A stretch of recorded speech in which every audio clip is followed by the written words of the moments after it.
अस्सलाम वालेकुम सामीन, द फार्मर पॉइंट पर आप लोगों को खुशामदीद कहते हैं। सामीन, आप लोगों को इस वीडियो क्लिप में यह बताया जाता है कि हालिया बारिशों के बाद जो थ्रिप्स की बीमारी आई है प्याज और लहसुन के ऊपर, इसके जो ऊपर से पत्ते हैं ये गल सड़ जाते हैं और नीचे की तरफ से झुक जाते हैं, जिसकी वजह से ऊपर से जो होते हैं ये फिर प्याज और जो लहसुन है ये फिर इस तरह सही तरीके से ग्रोथ नहीं कर सकता है। तो इसके अंदर से कीड़े लग जाते हैं, जिससे इसकी जर्मिनेशन जो है वो कमज़ोर हो जाती है और जो फ्रूट है प्याज का और लहसुन का वो कमज़ोर हो जाता है। तो इसको थ्रिप्स की बीमारी कहते हैं।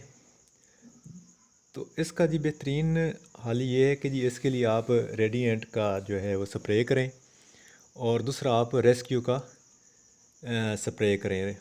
इसको मैंने आजमाया है तो बहुत अच्छा रिज़ल्ट रहा है। तो आप इसको जितना जल्दी से हो सकता है कर लें तो ज़्यादा बेहतर है जी।